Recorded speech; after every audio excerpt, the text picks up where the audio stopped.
नमस्कार, KP news के bulletin में आपका स्वागत है। मैं हूं पूजा आपके साथ। चलिए शुरू करते हैं आज की खबरों का सिलसिला। उससे पहले एक नजर आज की सुर्खियों पर डालते हैं। बीदर शहर के पुराने क्षेत्र में रहे दर्जी गली में वाइब्स फास्ट फूड होटल उद्घाटन। देवेगौड़ा ने ही प्रज्वल रेवन्ना को विदेश भेजा था, कर्नाटक के सीएम सिद्धरामैया का कहना। हिरासत में मौत के बाद दावणगेरे में अराजकता, सीएम सिद्धरामैया ने पुलिसकर्मियों को निलंबित करने का आदेश दिया। पीएम मोदी ने सुनीता केजरीवाल को बताया आम आदमी पार्टी के आका की पत्नी। प्रियंका गांधी की बेटी मिरिया ने पहली बार डाला वोट, युवाओं से की अपील। हमारे प्रत्याशी को किया गया नजरबंद, चुनाव आयोग पर खूब बरसे अखिलेश यादव, बोले कब तक दीन पर नाचोगे।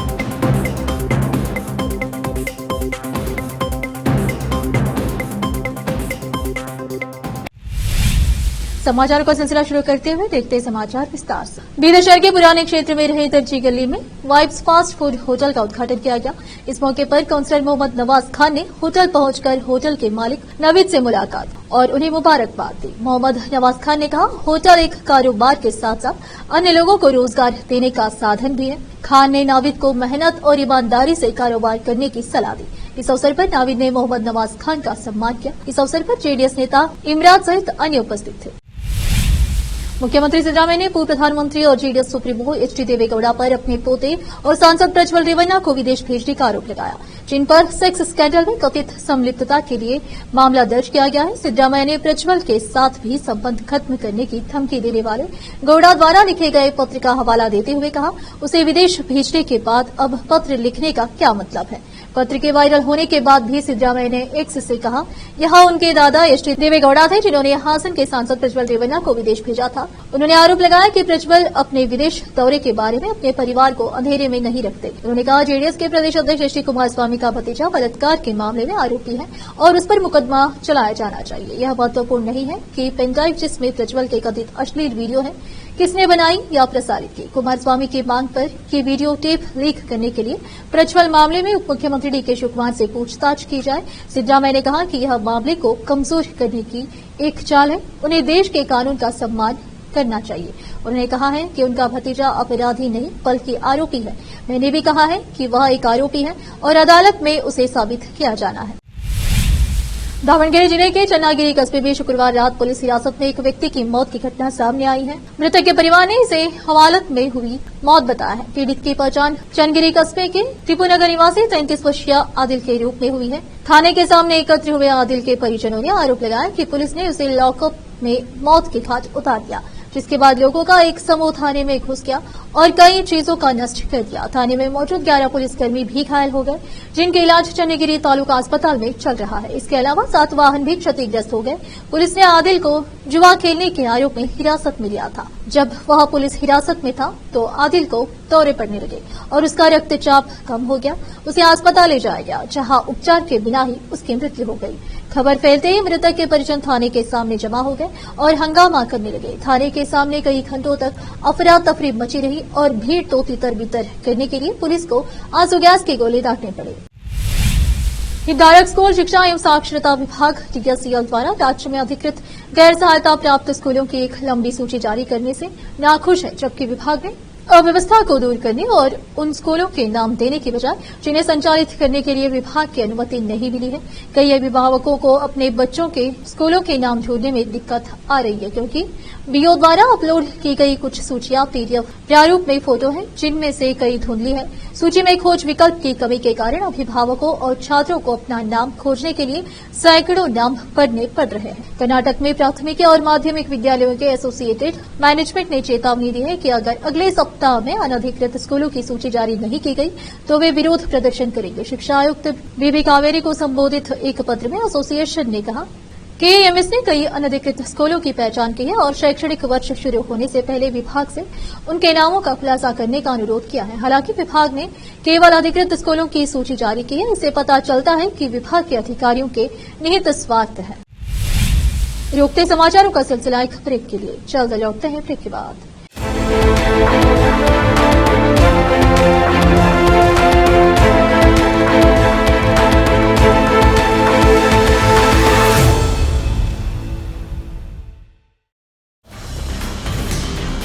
हिंदुस्तान के हर कोने में हम हैं मौजूद। 24 घंटे हालात पर गहरी नजर, खबरों से जुड़े चुपते सवालात, और आपको दिखाता है धार्मिक, सामाजिक, राजनीतिक, लोकल और इंटरनेशनल न्यूज की सबसे बेहतर कवरेज, जो आपको रखती है हर पल बाखबर। देश और दुनिया भर की खबर के लिए देखते रहें केपी न्यूज 24/7। ब्रेक के बाद आपका स्वागत है। आइए देखते हैं देश के अन्य समाचार। पीएम मोदी ने आज बिहार के पाटलिपुत्र में जनसभा की और इंडी गठबंधन और उससे जुड़े दलों पर जमकर निशाना साधा। पीएम मोदी ने विपक्षी पार्टियों को आरक्षण और परिवारवाद को लेकर घेरा। इस बीच उन्होंने उन पार्टियों का भी जिक्र किया जिनमें परिवारवाद है। इस दौरान पीएम ने दिल्ली के सीएम अरविंद केजरीवाल को आम आदमी पार्टी के आका की पत्नी बताया। पीएम मोदी ने कहा कि भारत को कैसा पीएम चाहिए? भारत को ऐसा पीएम चाहिए जो इस दमदार देश का दम दुनिया के सामने दमखम के साथ रख सके। वहीं इंडी गठबंधन की योजना 5 साल में 5 पीएम देने की है। पीएम मोदी ने कहा कि 5 साल में 5 पीएम होंगे तो देश का क्या होगा? इसके लिए दावेदार कौन कौन है? गांधी परिवार का बेटा, सपा वाले परिवार का बेटा, नेशनल कॉन्फ्रेंस वाले परिवार का बेटा, एनसीपी वाले परिवार की बेटी, टीएमसी वाले परिवार का भतीजा, आम आदमी पार्टी के आका की पत्नी, नकली शिवसेना परिवार का बेटा और आरजेडी के बेटे और बेटियां, ये सारे परिवारवादी मिलकर पीएम पद की कुर्सी पर म्यूजिकल चेयर खेलना चाहते हैं। पीएम ने कहा कि ये लोग घोर सांप्रदायिक हैं, इनको संविधान से, सर्वधर्म समभाव से कोई लेना देना नहीं है। ये लोग घोर जातिवादी हैं, ये लोग घोर परिवारवादी हैं। वो सबसे पहले अपने परिवार का सोचते हैं, बाकी सबको पीछे रखते हैं। क्या ऐसे लोग बिहार का भला कर सकते हैं?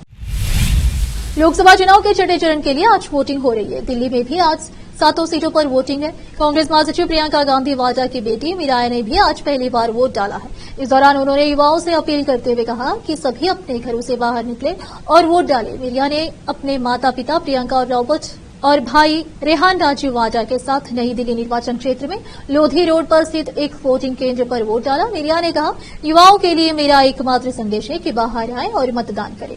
बदलाव लाना हमारा काम है, इसीलिए हमें बाहर आकर ऐसा करने की जरूरत है। उन्होंने पहली बार वोट किया है। वहीं रेहान वाड्रा ने कहा, यहाँ गर्मी है, हमें सीधे बदलाव लाने और लोकतंत्र में भाग लेने का यह मौका 5 साल में मिलता है, इसलिए सभी को बाहर आना चाहिए और मतदान करना चाहिए। प्रियंका गांधी ने कहा कि लोगों को आगे आना चाहिए और बदलाव के लिए वोट करना चाहिए। उनके पति रॉबर्ट वाड्रा ने भी अपना वोट डाला और कहा, हम उम्मीद कर रहे हैं कि लोग यह सुनिश्चित करेंगे कि गठबंधन इंडिया गठबंधन जीत जाए। लोकसभा चुनाव 2024 के मद्देनजर 25 मई को देश भर में वोटिंग की जा रही है। छठे चरण में 8 राज्यों और केंद्र शासित प्रदेशों की 58 सीटों के लिए मतदान किया जा रहा है। इनमें से 14 लोकसभा सीटें उत्तर प्रदेश की है। वोटिंग शाम 6 बजे तक चलेगी। इस बीच बयानबाजी भी तेज हो चुकी है। दरअसल समाजवादी पार्टी के मुखिया अखिलेश यादव ने यूपी पुलिस पर आरोप लगाया है और चुनाव आयोग पर भी तंज कसा है। दरअसल अखिलेश यादव ने एक वीडियो शेयर किया है। वीडियो अम्बेडकर नगर लोकसभा सीट के प्रत्याशी लालजी वर्मा की बताई जा रही है। अखिलेश यादव ने सोशल मीडिया साइट एक्स पर वीडियो पोस्ट करते हुए चुनाव आयोग की निष्पक्षता पर सवाल खड़े किए हैं। अम्बेडकर नगर सीट पर भाजपा ने रितेश पांडे को अपना उम्मीदवार बनाया है। वहीं समाजवादी पार्टी ने लालजी वर्मा को उम्मीदवार बनाया है। वहीं कमर हयात पर बसपा ने भरोसा दिखाया। इस सीट पर कुल 8 प्रत्याशी अपनी किस्मत आजमा रहे हैं। अखिलेश यादव ने इस बाबत सोशल मीडिया साइट पर लिखा, सूचना है कि अम्बेडकर से सपा प्रत्याशी लालजी वर्मा के घर योगी सरकार के इशारे पर पुलिस ने दलबल के साथ पहुंचकर प्रत्याशी को नजरबंद किया है और मतदान करने से दलितों, पिछड़ों, अल्पसंख्यकों को रोका जा रहा है। ऑल इंडिया मजलिस-ए-इत्तेहादुल मुस्लिमीन के राष्ट्रीय अध्यक्ष असदुद्दीन ओवैसी इन दिनों बिहार में चुनाव प्रचार कर रहे हैं। इस बीच भारतीय जनता पार्टी के नेता गिरिराज सिंह ने ओवैसी पर निशाना साधते हुए बिहार के लोगों से उनका विरोध करने की अपील की है। उन्होंने कहा कि ओवैसी देश को 1947 वाली स्थिति में ले जाना चाहते हैं। गिरिराज ने कहा कि ओवैसी के अंदर जिन्ना का जिन है। इनका भाई कहता है कि वह 15 मिनट में देश से हिंदुओं को साफ कर देगा। ओवैसी कभी राष्ट्रगाना और राष्ट्रगीत में उपस्थित नहीं रहते, इसे ओवैसी का बिहार में विरोध होना चाहिए।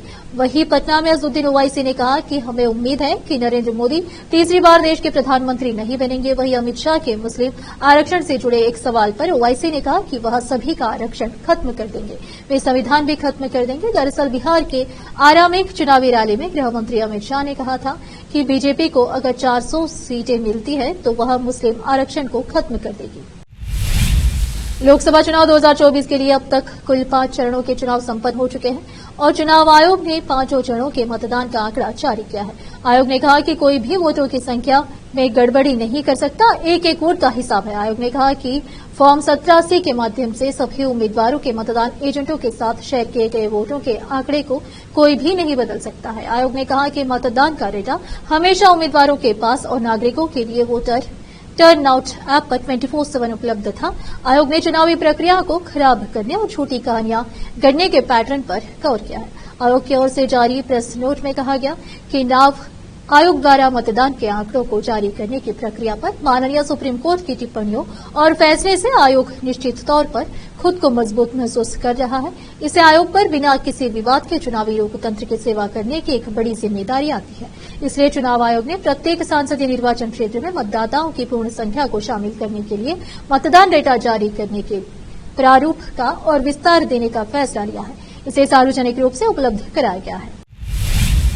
छत्तीसगढ़ के सुकाम से एक बड़ी खबर आ रही है। यहां सुरक्षा बलों और नक्सलियों के बीच एनकाउंटर की खबर है। जानकारी के मुताबिक एनकाउंटर में सुरक्षा बलों ने एक नक्सली को ढेर कर दिया है। घटनास्थल से बड़ी तादाद में हथियार और गोला बारूद भी बरामद किया गया है। बता दें कि इससे पहले बृहस्पतिवार को छत्तीसगढ़ के नारायणपुर और बीजापुर जिले के सीमावर्ती इलाकों में सुरक्षा बलों ने एनकाउंटर में 7 नक्सलियों को ढेर कर दिया था। नारायणपुर जिले के एसपी प्रभात कुमार ने बताया कि नारायणपुर बीजापुर जिले के सीमावर्ती इलाके में नक्सलियों की मौजूदगी की सूचना पर नारायणपुर, दांतेवाड़ा तथा बस्तर जिले के जिला reserve guard, DRG, Bastar fighters और विशेष कार्यबल एसटीएफ के संयुक्त दल को 21 मई को गश्त के लिए रवाना किया गया था। एक बार फिर से रुकते हैं एक ब्रेक के लिए, जल्द लौटते हैं ब्रेक के बाद।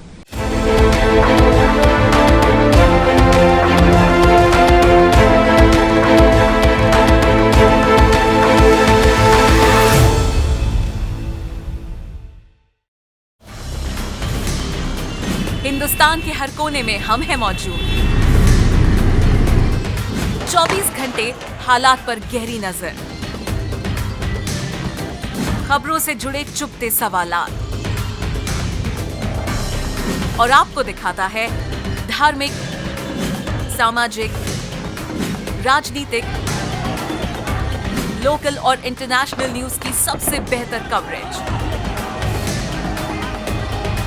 जो आपको रखती है हर पल बाखबर। देश और दुनिया भर की खबर के लिए देखते रहें केपी न्यूज 24/7।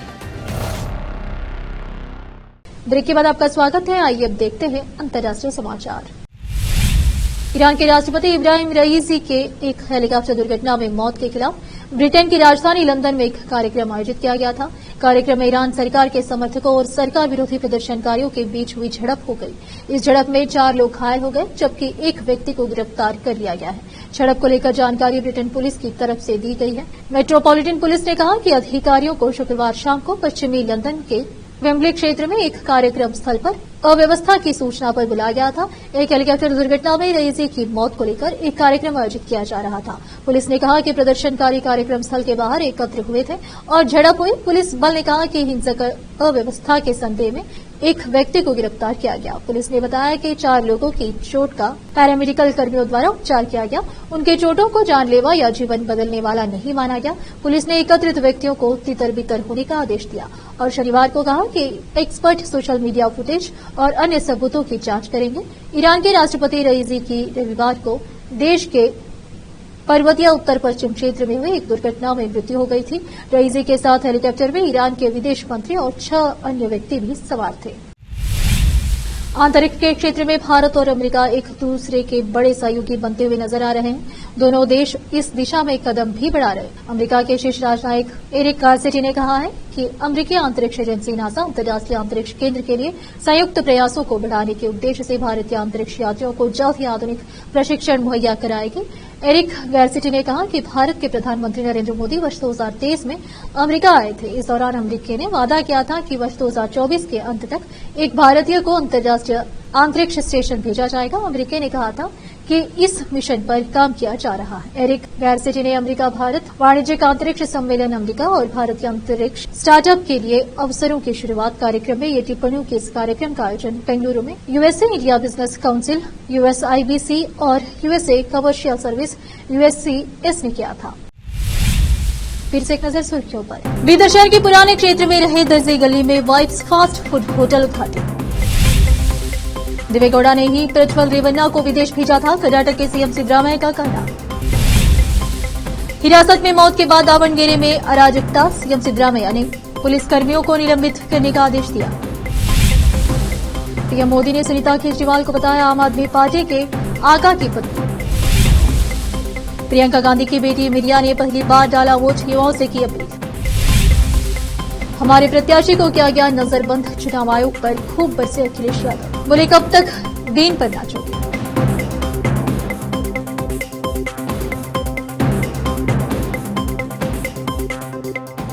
केपी न्यूज के बुलेटिन में आज इतना ही। देखते रहिए हमारा चैनल केपी न्यूज 24/7। धन्यवाद।